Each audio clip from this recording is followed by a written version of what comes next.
তো প্রথম যেই এমসিকিউটা সেটা হচ্ছে সুনির্দিষ্ট প্রতিকার আইনের প্রধান উদ্দেশ্যটা কি। এই যে স্পেসিফিক রিলিফ অ্যাক্টের মেইন আসলে তার রিলিফটা কি। দেখেন যে অপরাধের শাস্তি নির্ধারণ, তো এটা হচ্ছে যে না, এটা আমাদের হবে না। দেওয়ানি অধিকার সুরক্ষায় নির্দিষ্ট প্রতিকার প্রধান, তো এটা আমাদের মনে হচ্ছে যে কিছুটা অ্যান্সার হবে। করা দায় না, আদালতের ক্ষমতা বৃদ্ধি এটাও না, তাহলে এইটা হচ্ছে আমাদের সঠিক অ্যান্সার, যে দেওয়ানি অধিকার সুরক্ষায় নির্দিষ্ট প্রতিকার প্রদান। কারণ নামটাই তো দেখেন যে স্পেসিফিক রিলিফ, আমি যেটা চাই সেটা যাতে পাই। তাহলে সঠিক অ্যান্সার হচ্ছে কি আমাদের বি। আর এর পাশাপাশি আপনি ইংরেজিটা মনে রাখবেন যে এটা হচ্ছে আমাদের equitable relief, law of equity থেকে এসেছে। এই দুটো শব্দ মনে রাখবেন। মাঝে মধ্যে তারা ওই ইকুইটেবল রিলিফ দিয়ে দিতে পারে, ল অব ইকুইটি দিয়ে দিতে পারে। তাহলে আপনি পড়তেছেন একটা, কিন্তু মনে রাখবেন তিন চারটা। এরপরে আসি যে সুনির্দিষ্ট প্রতিকার আইনের ধারা 5 মোতাবেক কত প্রকারের প্রতিকার দেওয়া যাচ্ছে। এই যে প্রতিকারটা ধারা 5 কত প্রকারে বলতেছে আমরা দিতে পারবো। তো এটা আমরা সবাই জানি, মুখস্থ সবারই থাকার কথা, যে সুনির্দিষ্ট প্রতিকার আইনের 5 ধারায় 5 প্রকারের প্রতিকার আছে। আপনার দায়িত্ব ওই 5 প্রকার একদম, এটা আপনার লিখিততেও লাগবে, ভাইভাতেও লাগবে, এমসিকিউতেও লাগবে। একটা হচ্ছে কি, আদালত উপযুক্ত সম্পত্তির দখল গ্রহণ করে উপযুক্ত ব্যক্তিকে প্রদান করে। 2 নাম্বার হচ্ছে যেই কাজ আপনি করতে বাধ্য, আপনার অব্লিগেশন আছে, বাধ্যবাধকতা আছে, আপনি করতেছেন না। যেমন চুক্তি করছেন, চুক্তি মোতাবেক কাজ করতেছেন না, আদালত কি করবে আপনাকে 12 থেকে 30-এ আমরা কি জানি চুক্তির বাস্তবায়ন ঘটাবে, আপনাকে বাধ্য করবে যে আপনি কাজটা করেন। এরপরে আপনার এক জায়গায় একটা কাজ করার না করার ব্যাপারে বাধ্যবাধকতা আছে, আপনি ওইখান থেকে দূরে থাকবেন কিন্তু আপনি থাকতেছেন না, আদালত আপনারে ওই যে 52 থেকে 57 কি করবে, আপনারে ইনজাংশন দিবে, আপনি আপনাকে বাধ্য করবে যে আপনি সেদিকে যাবেন না। এরপরে যেটা হচ্ছে যে আদালত আপনার কোনো প্রকার অধিকার নির্ধারণ করবে, নির্ধারণ করে সেটা ডিক্লার করবে, তবে ক্ষতিপূরণ ছাড়া। তো এটার মধ্যে আমাদের বাকিগুলা চলে আসে 31 থেকে নিয়ে মোটামুটি 43 পর্যন্ত যে প্রতিকারগুলা, এইগুলা এটা আমাদের আয়ত্তে চলে আসে। আর সর্বশেষ হচ্ছে আদালত রিসিভার নিয়োগ করবে 44। তাহলে টোটাল দেখেন যে একটা প্রশ্নের সাথে সুনির্দিষ্ট প্রতিকার আইনটা আপনার হাতের মধ্যে চলে আসলো। কিভাবে? এই যে প্রথম যে দখল গ্রহণ, এটা 8 থেকে আপনার 11 পর্যন্ত সেকশনগুলা কাভার করতেছে, যেটা করার ব্যাপারে আপনি বাধ্য 12 থেকে আপনার 30 কাভার করতেছে, যেটা থেকে আপনি বিরত থাকতে বাধ্য 52 থেকে 57 ইনজাংশন কাভার করতেছে। এরপরে আদালত আপনার অধিকার নির্ধারণ করে সেটা ডিক্লার করবে 31 থেকে 43 কাভার করতেছে, সর্বশেষ 44। তো এইভাবে যদি আপনি একটু মিলায় দেন, ইনশাল্লাহ আপনার জন্য কোনো সমস্যা হবে না, প্রশ্নটা তারা যেভাবেই করুক। এবং কি এটাও কিন্তু একটা লিখিত পরীক্ষার প্রশ্ন। যে ভাই বলছেন যে ভাই লিখিত পরীক্ষার প্রস্তুতি শুরু করি, লিখিততে কিছু নাই। লিখিততে এই যে বাজারে প্রচলিত যত বই আছে সবগুলা হচ্ছে বিক্রি করার ধান্দা, এইভাবে লিখলে আপনি পাস করতে পারবেন না।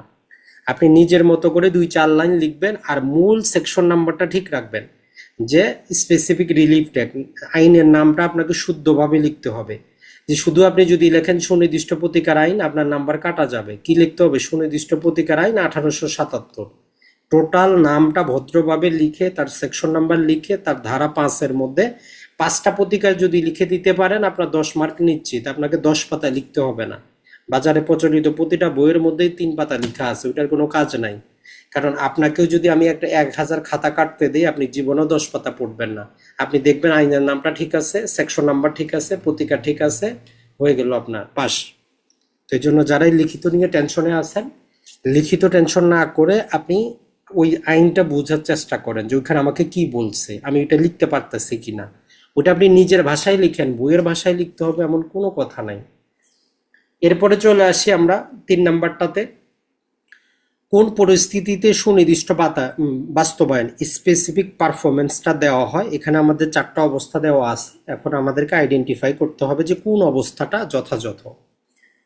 যখন ক্ষতিপূরণ যথেষ্ট প্রতিকার নয়, আর্থিক ক্ষতিপূরণ যথেষ্ট প্রতিকার নয়, এডিকুয়েট রিলিফ না।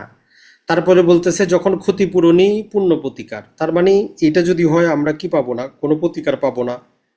যখন চুক্তি অবৈধ হয়, এটাতেও পাবো না। যখন চুক্তি আংশিক হয়, আমরা সবাই জানি 12 ধারা, আমরা বারবার বলি 12 ধারা বলে যে সম্পূর্ণ চুক্তির বাস্তবায়ন চাইতে হবে, আংশিক কোনো চুক্তি বাস্তবায়ন করা যাবে না। আর 13 থেকে 17 থাকে তার ব্যতিক্রম। তাহলে 12 ধারা বলে যে সম্পূর্ণ চুক্তির বাস্তবায়ন চাইতে হবে, আর 13 থেকে 17 হচ্ছে তার কিছু ব্যতিক্রম, এর বাইরে কোনো আংশিক চুক্তি বাস্তবায়ন করা যাবে না।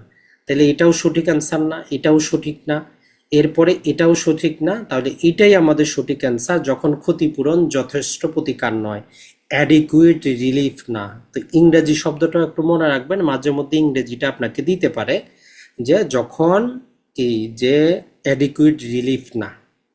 তাহলে এই 3 নম্বরের আমাদের এটা হচ্ছে সঠিক অ্যান্সার, যে ক্ষতিপূরণ নয়। 4 নাম্বারটা আমরা দেখি যে কোন চুক্তিতে সাধারণত স্পেসিফিক পারফরমেন্স দেওয়া যায় না। এখানে 4টা অবস্থা আছে, আপনাকে স্পেসিফিক পারফরমেন্সটা চাচ্ছে। আর স্পেসিফিক পারফরমেন্স কোনটা আপনার মধ্যে আসে একটা মনে রাখবেন, 8 ধারা থেকে নিয়ে 43 পর্যন্ত 44 পর্যন্ত যত প্রকার প্রতিকার সবগুলো কিন্তু আমাদের স্পেসিফিক পারফরমেন্সের প্রতিকার। আর আমাদের 52 থেকে 57 হচ্ছে প্রিভেন্টিভ রিলিফ। টোটাল সুনির্দিষ্ট প্রতিকার আইনটা 2টা রিলিফে বিভক্ত, স্পেসিফিক রিলিফ, প্রিভেন্টিভ রিলিফ। তো এখন যেটা আমাদেরকে বলতেছে যে দেখেন কোন চুক্তি আমরা স্পেসিফিকলি বাস্তবায়ন করতে পারবো না। জমির বিক্রি চুক্তি, ব্যক্তিগত দক্ষতার চুক্তি, স্থাবর সম্পত্তির দলিল গ্যারান্টি চুক্তি। তো আমরা যদি অতটা বেশিও না পড়ি, আমরা আপনাদেরকে 24 নাম্বার সেকশনটা একটু বলেছিলাম যে কিছু ক্ষেত্রে যেখানে আপনার ব্যক্তিগত ক্যাপাবিলিটি আছে ওটা আদালত বাধ্য করতে পারে না। যেমন আজকে যদি আমার মন না চায় যে আমি আপনাদেরকে কোর্সটা করাবো না, তো আপনি আমার কাছে ক্ষতিপূরণ দাবি চাইতে পারেন আদালতে গিয়ে, কোনো আদালত আমার বাধ্য করতে পারবো না যে আমি ক্লাসটা নিব। কোনো আদালত বাধ্য করার এই ক্ষমতা নাই, কারণ ক্লাসটা নেওয়া আমার ব্যক্তিগত স্কিলের উপর নির্ভর করে। চাইলে আপনারা আমাকে বলতে পারে যে আপনি ক্ষতিপূরণ দেন, কিন্তু আদালত কখনোই আমাকে বাধ্য করতে পারবে না, যেহেতু একটা পড়াশোনা করানো আমার পার্সোনাল স্কিল, ব্যক্তিগত স্কিল। এই ব্যক্তিগত স্কিলের উপর কোনো আদালতের কোনো ক্ষমতা নেই। একজন গায়ক গান গাইবে না, আদালত বাধ্য করতে পারবে না যে সে গান গাও। একজন পেইন্টার কোনো একটা ছবি আঁকবে না, কোনো আদালত বাধ্য করতে পারবে না। তাহলে এই একটা বেসিক জিনিস মনে রাখবেন যে ব্যক্তিগত কোনো দক্ষতা, ব্যক্তিগত কোনো কাজ, এটা কোনো আদালত কোনো দিনই বাধ্য করতে পারবে না। তো তখন কি করতে পারে আমরা জানি, ওই যে 57 ধারায় সে নেগেটিভ চুক্তি বাস্তবায়নের আদেশ দিতে পারে। আমারে বলতে পারে ঠিক আছে আগামী 1 মাস আপনি কোথাও কোচিং করাবেন না, কিন্তু আমাকে এইটা বলতে পারবে না যে আপনি ক্লাসটা নিতে হবে। তাহলে এই বি হচ্ছে আমাদের সঠিক অ্যান্সার, যে ব্যক্তিগত দক্ষতা, পার্সোনাল স্কিল ভিত্তিক যে চুক্তি, এগুলার স্পেসিফিক পারফরমেন্স করা যায় না। এটা হচ্ছে আপনি যদি পড়েন 24-এর মধ্যে আপনি পাবো। এরপরে 5 নাম্বারটা হচ্ছে যে চিরস্থায়ী নিষেধাজ্ঞা কতটি অবস্থায় মঞ্জুর করা যায়। তো এটা সবারই পারার কথা এটা, কারণ আমরা প্রিভেন্টিভ রিলিফের ক্ষেত্রে 52 থেকে 57 পড়েছি, একদম খুবই ইজিভাবে আপনাদেরকে বুঝাইছি, যদি আরেকবার আপনারা বুঝেন। এই 52তে বলে যে প্রিভেন্টিভ রিলিফ দেওয়া হয় ইনজাংশনের মাধ্যমে। 53তে বলে যে ইনজাংশন 2 প্রকার। আদালতে আপনার এমসিকিউতে যদি থাকে ইনজাংশন কত প্রকার, ইনজাংশন 2 প্রকার, একটা হচ্ছে টেম্পারারি, একটা হচ্ছে পারপেচুয়াল বা পার্মানেন্ট। টেম্পারারি কাকে বলে, যেটা একটা নির্দিষ্ট সময় অথবা আদালতের পরবর্তী আদেশ পর্যন্ত অথবা মামলা চলাকালীন, এটা হচ্ছে টেম্পারারি। এ বিষয়ে এখানে কোনো কথা নেই, বাকিটা আছে সিপিসিতে। আর এখানেই বলে যে চিরস্থায়ী হচ্ছে যে একদম মামলার শেষে ডিক্রির পরে। আর 54-এ আমাদেরকে বলে যে 5টা অবস্থায় আদালত কি করতে পারে, চিরস্থায়ী ইনজাংশন মঞ্জুর করতে পারে। এখন এই মঞ্জুর করতে গিয়ে দেখা যাবে যে 55-এ আমাদেরকে এক প্রকারের ইনজাংশন নিয়ে আসে, যেটাকে বলি যে ম্যান্ডেটরি বা আদেশমূলক নিষেধাজ্ঞা। সেটা কেমন, যেমন ধরেন যে আপনার এরকম জমি আছে, পাশে আরেকজনের জমি, তো পাশের জমি হলে আপনার এই জমি থেকে মাটি কেটে এখানে পুকুর খনন করে ফেলছে, আপনি ইনজাংশনের মামলা করলেন, আদালত তারে বারণ করলো, কিন্তু কথা হচ্ছে আপনার এখানে যে খনন হয়ে গেছে এটার কি হবে। তো আদালত তখন 55-এর ক্ষমতা প্রয়োগ করে তারে বাধ্যতামূলক ইনজাংশন দেয়, আদেশমূলক ইনজাংশন দেয়, যেটা মাটিটা ভরাট করে দেওয়া হোক। এই যে আদালত একটা কাজ করতেছে, এটা 55-এ সরাসরি ম্যান্ডেটরি ইনজাংশনের মামলা করা যায় না, সরাসরি আদেশমূলক নিষেধাজ্ঞার মামলা করা যায় না, মামলা শুধু করা যায় মাত্র চিরস্থায়ী নিষেধাজ্ঞা। আর সিপিসিতে যখন আমরা অস্থায়ী নিষেধাজ্ঞা পড়ব, অস্থায়ী নিষেধাজ্ঞা হচ্ছে যে কোনো মূল মামলার সাথে সাপ্লিমেন্টারি একটা প্রতিকার হিসাবে অ্যাপ্লিকেশন আমরা দেই। তাহলে মূলত নিষেধাজ্ঞার মামলা একটাই, সেটা হচ্ছে চিরস্থায়ী নিষেধাজ্ঞা। এর বাইরে অস্থায়ী নিষেধাজ্ঞা, এটা ছাড়া আমরা সিপিসিতে আরেকটা পাইছি যে অ্যাড ইন্টেরাম ইনজাংশন, সেটাও দরখাস্তের মাধ্যমে। ম্যান্ডেটরি ইনজাংশন পৃথক কিছু করা যায় না, এটাও অ্যাপ্লিকেশন দিতে হয়, যে স্যার আপনি তো ইনজাংশনটা দিলেন, আমার জমিটা তো গর্ত করা আছে, তখন বিবাদীকে সে বাধ্য করবে, ম্যান্ডেটরি ইনজাংশন দিবে, এটা ফুলফিল করেন। এই যে আদেশ দিল, তো ওই ম্যান্ডেটরি ইনজাংশনের নামই হচ্ছে আদেশসূচক নিষেধাজ্ঞা। আশা করি আজকের পর থেকে আপনাদের ইনজাংশন নিয়ে টেনশন হবে না যে কত প্রকার কোনটা কি। আর 56তে বলে যে 11টা অবস্থা হইলে কি করা যাবে না, ইনজাংশন মঞ্জুর করা যাবে না। আর 57তে বলে যে হ্যাঁ সূচক কাজ যদি করাইতে না পারে আদালত, না সূচক করাবে। মানে 20 তারিখে সে গান গাইবে না, একটা অনুষ্ঠানে আদালত তারে বাধ্য করতে পারবে না, যেহেতু ব্যক্তিগত স্কিলের উপর নির্ভর করে। কিন্তু 20 তারিখে বলতে পারবে যে আপনি অন্য কোথাও কি করবেন না, গান গাইবেন না। তো এই হচ্ছে টোটাল ইনজাংশন রিলেটেড সেকশনগুলা। আর এইগুলাই আপনার এমসিকিউ, এটাই ভাইবা, এটাই লিখিত। লিখিতর মধ্যে কিছুই না, আপনি 5টা মনে রাখেন আর ওই 11টা মনে রাখেন, আর ডেফিনেশনটা মনে রাখেন, জাস্ট আইনের নামটা সেকশন নাম্বারটা দিয়ে লিখেন, আপনার পাস। তো এই জন্য আপনার যদি ধারণা ক্লিয়ার যদি না থাকে, 1000টা বই পড়েও পাস করতে পারবেন না। তাহলে এইখানে আমাদের সঠিক অ্যান্সার হচ্ছে যে আমরা কি করতে পারবো, যে চিরস্থায়ী নিষেধাজ্ঞা মঞ্জুর করা হয় সেকশন 54-এর অধীনে 5টা অবস্থায়। ওই 5টা অবস্থা একটু মনে রাখবেন। মাল্টিপ্লিসিটি অফ সুট দেওয়া আছে, আর্থিক ক্ষতিপূরণ যথেষ্ট যদি না হয়, আর্থিক ক্ষতিপূরণ যদি না পাওয়া যায়, এটা ছাড়া যেই বিশ্বাসটা ভঙ্গ করতেছে সে যদি আপনার ট্রাস্টি থাকে, তো এরকম 5টা অবস্থা আছে। এটা একদম স্বচ্ছ ধারণা দিয়ে মনে রাখবেন। এরপরে চলে আসি আমরা 42 থেকে আমাদেরকে বলতেছে যে ধারা 42 অনুযায়ী ঘোষণামূলক ডিক্রি বা ডিক্লারেটরি ডিক্রি দেওয়া হয়। তো এই ক্ষেত্রে বলতেছে যে কিসের মধ্যে দেওয়া হয়। তো আমরা কি জানি, আইনগত চরিত্র যদি কেউ অস্বীকার করে, সম্পত্তির অধিকার যদি কেউ অস্বীকার করে, 6 বছরের মধ্যে মামলা করলে উপরের সবগুলো। তো সঠিক অ্যান্সার কিন্তু আমাদের উপরের সবগুলোই। কারণ আমরা কি জানি, লিগ্যাল ক্যারেক্টার যদি অস্বীকার করে, প্রপার্টি রাইট যদি কেউ অস্বীকার করে, তামাদি আইনের 120 অনুচ্ছেদ মোতাবেক 6 বছরের মধ্যে যদি আপনি মামলা করেন, তাহলে ডিক্লারেটরি ডিক্রি আপনার পক্ষে আসতে পারে। তাহলে সঠিক অ্যান্সার কি হবে, উপরের সবগুলো। তো এইরকম অ্যান্সার করতে গেলে আপনাকে কিন্তু চিন্তা করতে হবে, কারণ আপনি 2টা তো আপনার জন্য যথেষ্ট, কিন্তু 3য় নাম্বারটা ঠিক আছে কিনা এটা মাথায় রাখতে হবে। এরপরেরটা দেখি যে আমাদের দলিল সংশোধনের ধারা। তো এখানে বাংলায় না থাকে আপনার ওই যে রেকটিফিকেশন অফ ইনস্ট্রুমেন্ট থাকতে পারে, ইংরেজিটা একটু মনে রাখবেন, রেকটিফিকেশন অফ ইনস্ট্রুমেন্ট। দলিল, একটা জিনিস মনে রাখবেন, দলিল বাংলা শব্দ, ইনস্ট্রুমেন্টের বাংলা কিন্তু না। ইনস্ট্রুমেন্টের বাংলা কিন্তু দলিল না, যথাযথ কোনো বাংলাই নেই। তো বাংলা যেহেতু নাই, আমরা দলিল ব্যবহার করি। দলিলের ইংরেজি হচ্ছে ডিট। ডিট কাকে বলে, যে এখানে 2জন সাক্ষী লাগে, ইনস্ট্রুমেন্টে কোনো সাক্ষী লাগে না। যেমন আপনি আমাকে একটা চেক দিলেন, চেকের মধ্যে আপনি সিগনেচার করে দিয়েছেন, তো এইটা একটা ইনস্ট্রুমেন্ট, তো এটার মধ্যে ভুল হইলেও সংশোধন করানো যাবে। এখানে ইনস্ট্রুমেন্টের কথা বলতেছে, দলিল তার অন্তর্ভুক্ত একটা বিষয়। তাহলে দলিলের ইংরেজি হচ্ছে ডিট, কিন্তু আমাদের যেহেতু যথাযথ বাংলা নাই, আমরা ওই ইনস্ট্রুমেন্টের বাংলাও দলিলই করি। তো যাই হোক, এই রিলেটেড আমরা ধারাটা সবারই মনে থাকার কথা। সেকশন নাম্বার 31 বলে যে আমরা রেকটিফিকেশন অফ ইনস্ট্রুমেন্ট করতে পারবো, যেই কোনো ইনস্ট্রুমেন্ট সংশোধন করতে পারবো। এখন ধরেন যে আপনার এই দলিল শব্দটা না থাকে, যদি আপনারে দিয়ে দেয় যে চুক্তি সংশোধনের ধারা কোনটা, আপনার তো 3 দিন লাগবে শুধু এখন চিন্তা করতে, যে আমি তো সারা জীবন পড়ছি দলিল সংশোধন, তাহলে চুক্তি সংশোধন আমি কোথায় করব। তাহলে এই চুক্তি সংশোধনটাও আমাদের কি আসবে, 31-এর মধ্যেই আসবে। অথবা যদি আপনারা দিয়ে দেয় যে একটা চেকের মধ্যে আপনার কি হয়েছে, চেকটা আপনি সংশোধন করাইতে চান, আদালতের মাধ্যমে চেক সংশোধন করাবেন, তো কত ধারার অধীনে যাবেন। তো চেক যেহেতু একটা ইনস্ট্রুমেন্ট, ওইটা যেহেতু আমি সংশোধন করাবো, তাহলে আমি 31 ধারার অধীনে যাব। তাহলে 31 ধারাটার মধ্যে আপনি মনে রাখবেন, এটার মধ্যে দলিল আছে, এটার মধ্যে চুক্তি আছে, মূলত জিনিসটা হচ্ছে ইনস্ট্রুমেন্ট। আর এটার মধ্যে মূল ভিত্তি কি, মূল ভিত্তি হচ্ছে আমাদের 2টা। একটা হচ্ছে আমরা মিউচুয়াল মিস্টেক, যে উভয় পক্ষে ভুল হয়েছে, অথবা আমরা দেখাবো ফ্রড বা কারোর সাথে প্রতারণা ঘটছে। আর এই ফ্রড বা প্রতারণা বা মিউচুয়াল মিস্টেকের কারণে ওই দলিলটাতে বা ওই ইনস্ট্রুমেন্টে আমরা যেইটা দেখাইতে চাইছিলাম ওইটা দেখানো যায় নাই। আর আদালত সংশোধন করার ক্ষেত্রে মনে রাখবে যে এই সংশোধনে যাতে 3য় কোনো পক্ষ, যিনি মূল্যের বিনিময়ে কোনো অধিকার অর্জন করছেন, তার যাতে অধিকার খর্ব না হয়।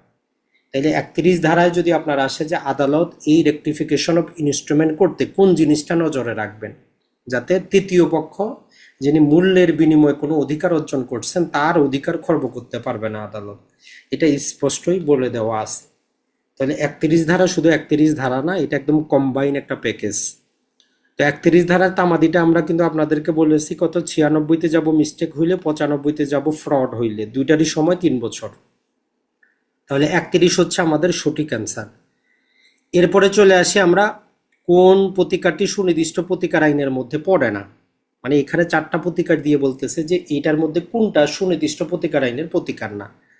তো 1 নম্বর হচ্ছে ইনজাংশন, অবশ্যই আছে সুনির্দিষ্ট প্রতিকার আইনে। 2 নম্বর হচ্ছে স্পেসিফিক পারফরমেন্স, এটাও আছে এটার মধ্যে। এরপরে ডিক্লারেটরি রিলিফ, এটাও আছে এটার মধ্যে। তাহলে নাই কোনটা আমাদের কম্পনসেশন। কারণ আমরা কি জানি, আমরা যখন এই যে 31 থেকে যখন আমরা 44 পড়তেছি, সেক্ষেত্রে আমরা 5 নম্বরে কিন্তু একটা জিনিস পড়ছি, আদালত একটা অধিকার নির্ধারণ করবে, নির্ধারণ করে ডিক্লেয়ার করবে উইদাউট কম্পনসেশন। তাহলে এই যে ক্ষতিপূরণ, এটা স্পেসিফিক রিলিফ অ্যাক্টের প্রতিকার না। তো সবাই একটা বলবেন যে ভাই প্রতিটা ধারার মধ্যেই তো দেওয়া আছে যে কম্পনসেশন দিতে পারবে। কথা হচ্ছে যে সেখানে আদালতের ডিসক্রিশনারি পাওয়ার, সেটা কোনো প্রতিকার না। সেটা যদি আদালত মনে করে যে একটা চুক্তি যে আমি বাতিল করলাম ওর ক্ষতি হইলো তাইলে দিবে, নর্মালি তো দেওয়ার কথা না। তো এই জন্য কম্পনসেশন বা ক্ষতিপূরণটা সুনির্দিষ্ট প্রতিকার আইনের কোনো প্রতিকার না। আর injunction, specific performance, declaratory relief, এই তিনটাই কিন্তু প্রতিকার। এরপরে আসেন আদেশমূলক নিষেধাজ্ঞা, যেটা আমরা এতক্ষণ আলোচনা করলাম। সেকশন নাম্বার আমাদের 55 বা ম্যান্ডেটরি ইনজাংশন কত ধারায় আছে। তো এটা সঠিক অ্যান্সার হবে 55।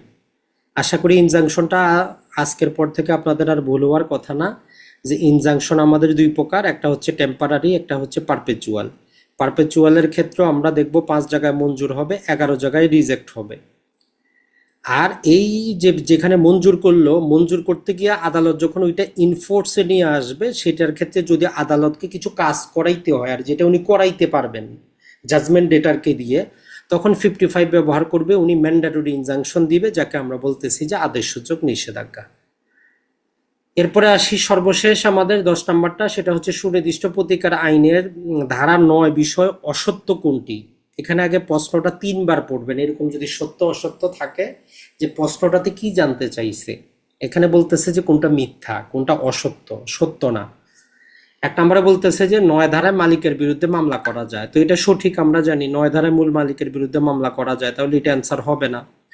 সরকারের বিরুদ্ধে মামলা করা যায় না, এটাও সঠিক, সরকার বেদখল করলে 9 ধারা মামলা করা যায় না।